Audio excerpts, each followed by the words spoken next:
Hi everyone and welcome to P4A mathematics magic and आज हम लोग आए हैं एक नए लेसन के साथ, एक नए टॉपिक के साथ which is nothing but your trigonometry. और मेरे पास रिक्वेस्ट आई थी इस लेसन के लिए, तो इसीलिए मैं इस पे डिस्कशन करने वाली हूँ। Trigonometry is actually a branch of mathematics जो कि आपके engineering as well as physical sciences में अप्लाई की जाती है। It basically deals with angles हैं एज वेल एज साइड्स हैं, और इसमें जिस ट्रायंगल की बात होती है वो टिपिकल राइट एंगल ट्रायंगल होता है। ओके तो जो भी आपके कंस्ट्रक्शंस होते हैं एंड जैसे आपकी बिल्डिंग्स कंस्ट्रक्ट करना है आपको, या फिर आपके डैम्स कंस्ट्रक्ट करना है एट्सेट्रा, ऐसे सारे एप्लीकेशंस में ट्रिग्नोमेट्री के कॉन्सेप्ट्स को अप्लाई किया जा रहा है। तो अब हम लोग चलते हैं कि ट्रिग्नोमेट्री में वेरियस कॉन्सेप्ट्स क्या होते हैं। टू बिगिन विद, सबसे पहले मैं आपको बता दूं कि trigonometry is going to deal with 90 degree right angled triangle only. ये सबसे इम्पॉर्टेंट चीज़ है जो आपको याद रखना है कि ट्रिग्नोमेट्री सिर्फ और सिर्फ आपके राइट एंगल्ड ट्रायंगल से ही डील करती है। ओके तो यहाँ पर फर्स्ट एंड फॉरमोस्ट ये इंपॉर्टेंट चीज़ हो गई है। राइट एंगल ट्रायंगल, अब जाहिर सी बात है ट्रायंगल है तो इसमें 3 एंगल्स होने वाले हैं, तो 3 एंगल्स में से एक आपका 90 डिग्री हो जाता है और आपके पास 2 और एंगल्स बच जाते हैं। एंड ये 2 एंगल्स हमेशा याद रखिए अक्यूट एंगल्स होते हैं। अक्यूट एंगल्स का मतलब है these 2 angles are going to be less than 90 degrees. Okay so we have got a right angle triangle जिसमें 2 आपके अक्यूट एंगल्स होंगे। ओके अब इसे थोड़ा और बेहतर करने के लिए let me take a bigger picture of it. तो अब हम लोग समझ लेते हैं कि ट्रिग्नोमेट्रिकल कॉन्सेप्ट्स में आपके कौन से साइड्स के क्या क्या नाम दिए जाते हैं। So friends over here always remember कि जो साइड आपके 90 डिग्री के ऑपोजिट होती है, जो साइड आपके 90 डिग्री के ऑपोजिट होती है, आप लोग देख सकते हो यहाँ पर फिगर में, जो आपके 90 डिग्री के ऑपोजिट होती है, it is called as your hypotenuse. Okay और ये जो साइड होती है ये सबसे लॉन्गेस्ट साइड होती है out of all the 3 sides of the triangle. इसका मेजरमेंट अगर आप करोगे तो ये सबसे लंबी वाली साइड होगी। Okay so this is called as nothing but your hypotenuse and this is going to be the longest side. Okay अब हम लोग देखते हैं कि आपकी एडजेसेंट साइड क्या होती है और आपकी ऑपोजिट साइड क्या होती है। ओके तो इसके लिए मैं 2 केसेस यहाँ पर ले लेती हूँ। One is gonna be your case 1 and the other is gonna be your case 2। Okay तो केस 1 में हम लोग क्या करते हैं, ये 90 डिग्री ले लिया है और हमने यहाँ पर बेस एंगल, ये अक्यूट एंगल नीचे ले लिया है। और जब मैं केस 2 की बात करती हूँ तो हम लोग यहाँ पर 90 डिग्री लेते हैं और बेस एंगल जो है वो ऊपर की तरफ ले लेते हैं। यहाँ पर मैंने बेस एंगल नीचे ले लिया है और यहाँ पर बेस एंगल ऊपर ले लिया है। ये मैंने 2 केसेस इसलिए किए क्योंकि मैंने आपको अभी बताया है कि एक 90 डिग्री ट्रायंगल में आपको 2 अक्यूट्स मिलेंगे, एक यहाँ पर होगा और एक यहाँ पर होगा। तो मैंने एक केस में बेस वाला ले लिया और एक केस में मैंने ऊपर एपेक्स वाला ले लिया है। तो जब आप केस 1 की बात करते हो तो अगर आपका अक्यूट एंगल नीचे की तरफ है, यहाँ पर है, तो इसकी ऑपोजिट साइड, इसके सामने वाली साइड वो ऑपोजिट हो जाएगी। ओके तो अगर ये ऑपोजिट हो जाएगी तो इससे जो बची हुई साइड है वो आपकी एडजेसेंट कहलाई जाएगी। एडजेसेंट होती है बाजुक लगी हुई। ओके और जाहिर सी बात है 90 के जो ऑपोजिट होती है, तो मैंने आपको पहले ही बता दिया, is nothing but your hypotenuse. Okay अब हम लोग आ जाते हैं केस 2 की तरफ, जिसमें हमारा जो एंगल है अक्यूट एंगल वो हम लोग एपेक्स की तरफ ले रहे हैं, यानी कि एग्जैक्टली टॉप की तरफ ले रहे हैं।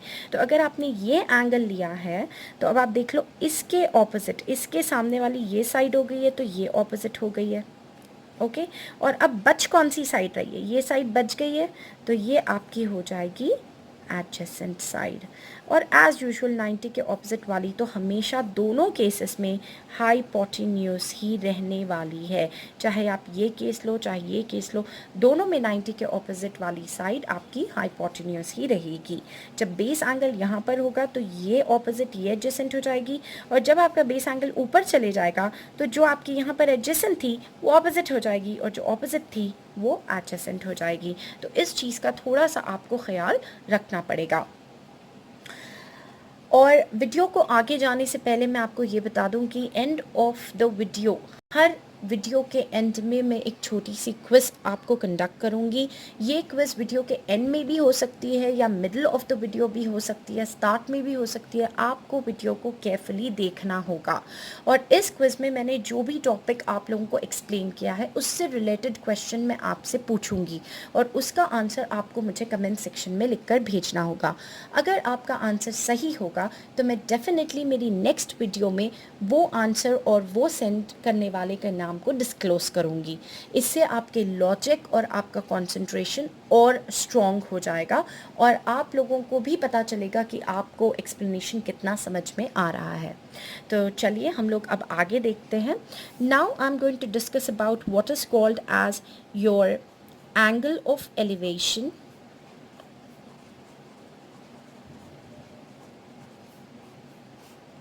and I'm also going to discuss about what is called as your angle of depression. तो सबसे पहले ले लेते हैं एंगल ऑफ एलिवेशन क्या है। एलिवेशन इंग्लिश वर्ड है और एलिवेशन का मतलब होता है ऊपर, या फिर आप देख लो जो भी चीज़ हाइट पे होती है, एलिवेटर या एलिवेट करना या एलिवेशन, ऊपर जाने वाली या हाइट वाली।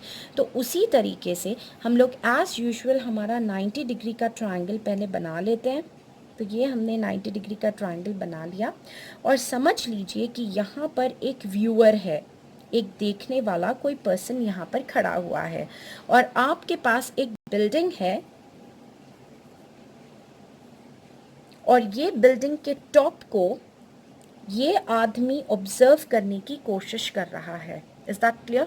तो यहाँ इसकी आई से, यानी कि इसकी लाइन ऑफ साइट से और बिल्डिंग के टॉप पर बनने वाला एंगल यहाँ पर बनेगा and this particular angle will be called as your angle of elevation.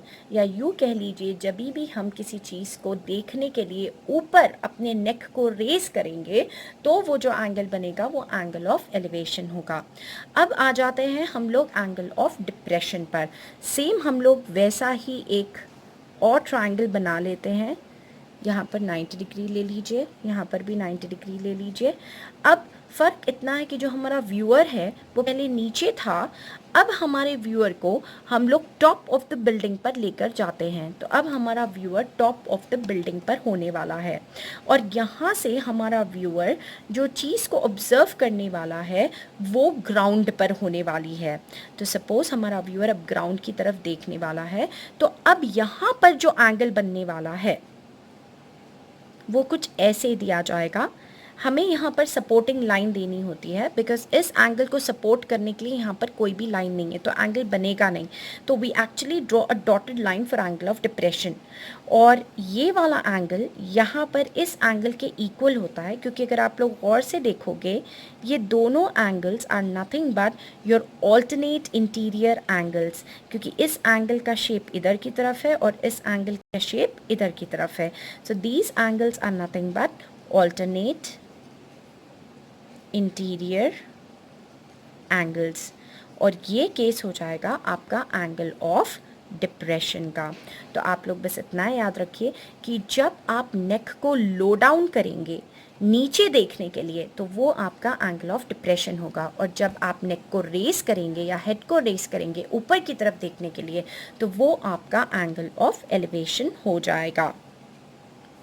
और इन दोनों केसेस में आप एंगल को रैंडमली थीटा से डिनोट कर सकते हो। So you can denote the angle with nothing but what is called as your theta. Okay, so अब हम लोग चलते हैं आपके ट्रिग्नोमेट्रिकल रेशोज की तरफ। Now I have to discuss about what are the different trigonometrical ratios जो हम लोग इस चैप्टर में बेसिकली डील करते हैं। तो let's see what are the trigonometrical ratios.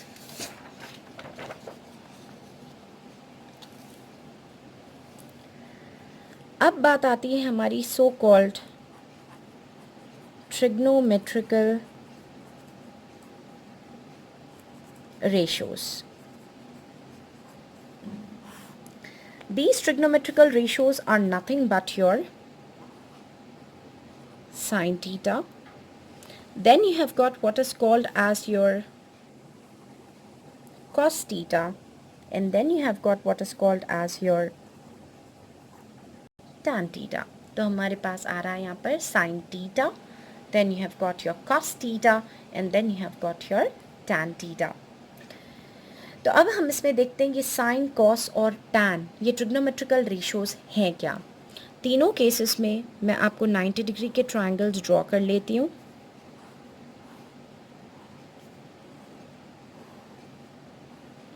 ये काफ़ी आसान दिखते हैं, मगर ये लेवल पर भी students tend to commit mistakes. So this is your sine theta, this is your cos theta, and this is your tan theta. तीनों में बेस एंगल मैं नीचे की तरफ ही लेती हूँ, सो दैट एक्सप्लेनेशन आपको समझ में आ जाएगा. यहाँ पर आपके पास है 90 degrees. So all you have to do is, if this is your theta, आपके इधर तरफ वाली साइड हो गई है ऑपोजिट, ये लगी हुई साइड हो गई है आपकी एडजेसेंट, और ये वाली आपकी हो गई है हाइपोटेन्यूस. वैसे ही हम इस पर भी आ जाते हैं. So this is your adjacent, this is your opposite, and this is your hypotenuse. Likewise over here too, adjacent, opposite as well as hypotenuse. अब हम पहले चलते हैं हमारे साइन थीटा की तरफ. Sine theta is given by opposite divided by hypotenuse. ये sine theta का फॉर्मूला है. So you can simply write it as O by H. Sin theta opposite by hypotenuse. उसके बाद हमारे पास आती है your so called cos theta.